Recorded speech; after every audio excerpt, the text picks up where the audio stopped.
શનિ જયંતિના દિવસે શનિદેવને પ્રસન્ન કરવા માટે વિશેષ પૂજા કરવાની અને સંકલ્પ લેવાનું વિધિ વિધાન છે. હિન્દુ ધર્મમાં મંદિરોમાં શનિદેવના દર્શન કરવાની અને તેમને સરસવનું તેલ ચઢાવવાની પરંપરા છે. તો સાથે જ શનિ પૂજન કરવાનો પણ વિશેષ મહિમા દર્શાવવામાં આવ્યો છે. તો કેવી રીતે શનિ જયંતિએ પૂજા દ્વારા શનિદેવને કરશો પ્રસન્ન, જાણકારી આપશે ગુરુજી પ્રફુલભાઈ પંડ્યા. જજાગ્રતો દૂરમુદૈતિ દૈવં તદુસુપ્તસ્ય તથૈવૈતિ દુરંગમન જ્યોતિખાન જ્યોતિરેકંતન મે મનઃ શિવ સંકલ્પમસ્તુ. જય ભગવાન મિત્રો, હું છું પ્રફુલભાઈ પંડ્યા. ભક્તિ સંદેશ કાર્યક્રમની અંદર આપનું સ્વાગત છે. દર્શક મિત્રો, આજે હું તમને જણાવીશ શનિ જયંતિના ઉપાય. કેમ કે આજે ભગવાન શનિ મહારાજની જયંતિ છે. તો પહેલાં તો તમને બધાને ભગવાન શનિ મહારાજની જયંતિની ખૂબ ખૂબ શુભકામના. શનિદેવ તમારા બધાની ઉપર કૃપા વરસાવે, અમી દ્રષ્ટિ કરે, બધાનું કલ્યાણ કરે, એવી ભાવનાથી શનિદેવના ચરણોમાં નમસ્કાર. દર્શક મિત્રો, શનિ મહારાજની જયંતિ આજે છે, તો આપણે શનિદેવની પૂજાની આજે મારે વાત કરવી છે. કેમ કે પહેલા નંબરની વસ્તુ, આજનો મહાયોગ શનિદેવનો જ્યારે જન્મ થયો હતો તે વખતે શનિવાર હતો ને આ વખતે પણ શનિ જયંતિએ શનિવાર આવે છે. વૈશાખ મહિનો, વૈશાખ વદ અમાસ અને એમાં શનિવારનો આ જે યોગ બન્યો છે, ઘણા વર્ષો બાદ આ યોગની રચના થઈ છે. તો હવે મહાયોગ હોય તો કરેલા ઉપાય પણ મહાફળ આપે છે.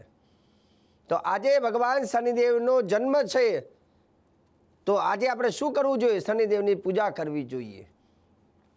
આજે શનિવાર છે, શનિદેવનો વાર છે, કલયુગના અવતાર છે, જે ચડાવે તેલ એનો બેડો પાર રે, બોલો જય જયકાર રે, તે નસીબદાર રે, મહિમા અપરંપાર રે, જે ચડાવે તેલ એનો બેડો પાર રે. આજે શનિવાર છે, આજે શનિવાર છે કેમ કે શનિદેવનો વાર છે અને શનિદેવ કલયુગના અવતાર છે. જે ચડાવે તેલ એનો બેડો પાર રે. તો આજના દિવસે શું કરવું જોઈએ? ભગવાન શનિદેવને પ્રિય છે તેલ, તો શનિદેવને તેલ અર્પણ કરવું જોઈએ. કેમ કે કલિયુગના દેવ કહેવામાં આવે છે.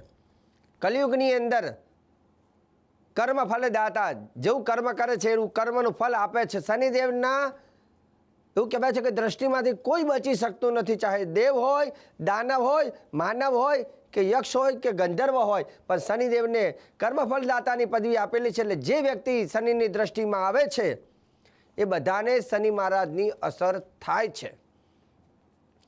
તો દર્શક મિત્રો, ભગવાન શનિદેવને ભગવાન શિવજીએ વરદાન આપેલું છે અને શનિદેવને કર્મફળદાતા કહ્યા છે કે હે શનિદેવ, કોઈ પણ વ્યક્તિ તમારી દ્રષ્ટિમાં આવશે તો એને એના કર્મનું ફલ ભોગવવું પડશે.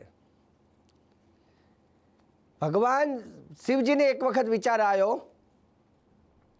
કે શનિદેવને કહ્યું કે શનિદેવ, મેં તને વરદાન તો આપ્યું, પણ તારી દ્રષ્ટિ મારા ઉપર અસર કરે છે કે નહીં મારે જોવું છે.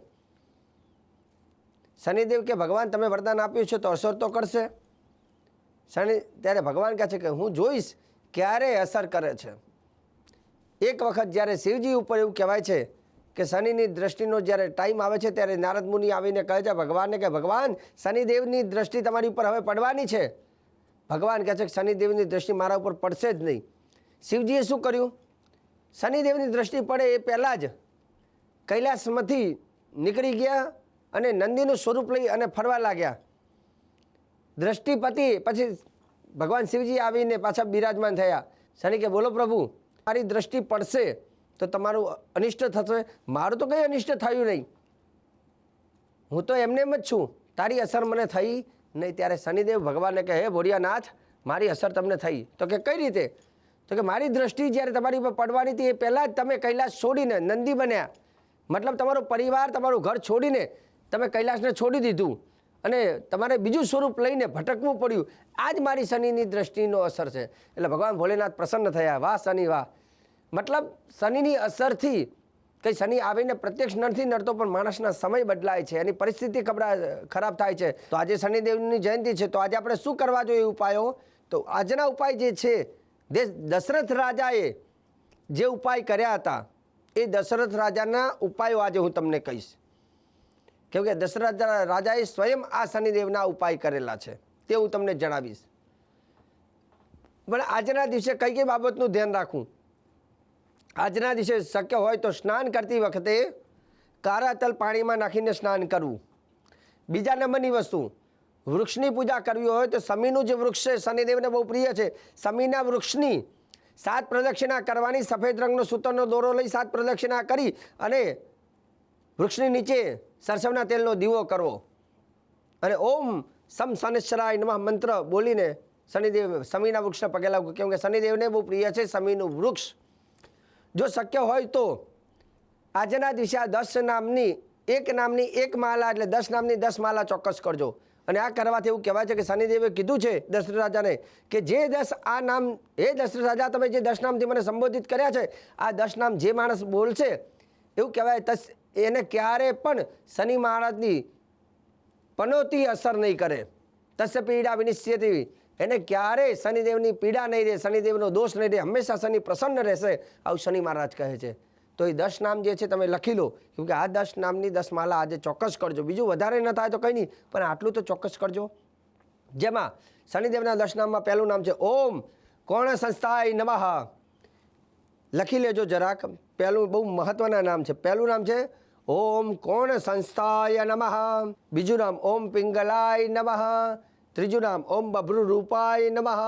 ચોથું નામ ઓમ કૃષ્ણાય નમઃ. પાંચમું નામ ઓમ રૌદ્રદેહાય નમઃ. છઠ્ઠું નામ ઓમ અંતકાય નમઃ. સાતમું નામ ઓમ યમાય નમઃ. આઠમું નામ ઓમ શૌર્યે નમઃ. નવમું નામ ઓમ મંદાય નમઃ. અને 10મું નામ છે ઓમ શનિશ્ચરાય નમઃ. આ ભગવાન શનિદેવના 10 નામ છે. 10 નામની 10 માલા એટલે એક નામની એક માલા, 10 નામની 10 માલા ચોક્કસ કરજો. બીજી વિશેષ શક્ય હોય તો પોતાના ઘરે કાળા રંગનું સ્થાપન કરી એની અંદર કાળા તલ મૂકી શનિદેવનું યંત્ર મૂકી અને શનિદેવના યંત્રને પંચામૃતથી પૂજન કરી, ચંદન પુષ્પથી પૂજા કરી, ધૂપ દીપ અને પ્રસાદ અર્પણ કરીને શનિ મહારાજની પૂજા પણ આપ કરી શકો છો.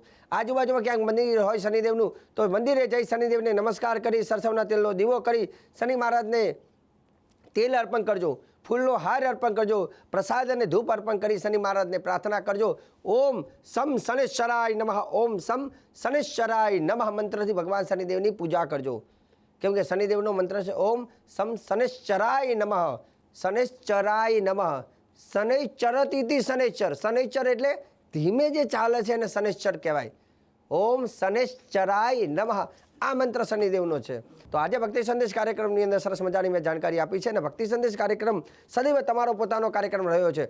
અને જ્યારે તમારા મનમાં કોઈ આવા પ્રશ્ન ઉદ્ભવિત થાય તમે ફોન કરજો, અમે ચોક્કસ તમારા પ્રશ્નોનો જવાબ સરસ મજાનો કાર્યક્રમ બનાવી ટીવીના માધ્યમથી અમે કહેતા રહીશું. મને આપી દો હવે તમે રજા. જય ભગવાન.